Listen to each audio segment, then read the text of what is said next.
In this lesson we're going to look at induced magnetism. We're going to try and understand how a magnet attracts a magnetic material, for example something that's made out of iron, but that is not in itself a magnet. For example, an iron nail. Now to help us understand why it's attracted to a magnet, we've got to think about the magnetic domains.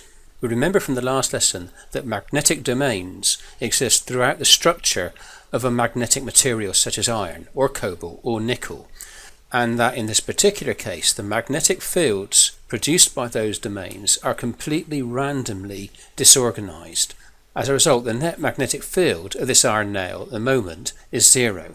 That's to say it isn't magnetized. Okay? Now what happens though when we bring a permanent magnet near to the iron nail?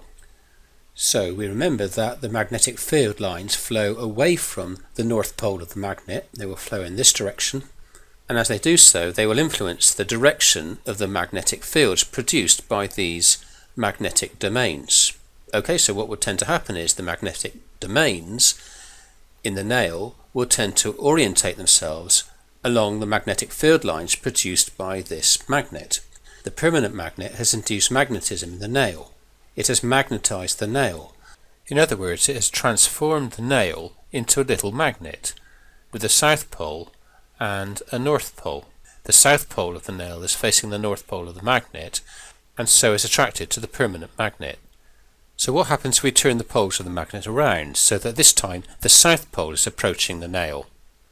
The magnetic field is flowing into the south pole of the magnet, and as it approaches the nail it's going to affect the fields produced by the magnetic domains so that they orientate themselves in the opposite direction. Again, the permanent magnet has induced magnetism in the nail, but the poles have switched around so that the north pole is at the tip and the south pole of the nail is at the head. As a result, the nail is still attracted to the magnet, so it doesn't matter which pole of the magnet approaches the nail. The poles induced in the nail will always be such that the nail is attracted to the magnet. So just to summarize, when a permanent magnet is brought close to a magnetic material which is not a magnet, then that permanent magnet will induce poles, magnetic poles in that material in such a way that the material is attracted to the magnet. So in this case we've got south-north permanent magnet, then south pole, north pole being induced in the magnetic material. If we swap the magnet around, the magnetic poles induced in the material also swap around.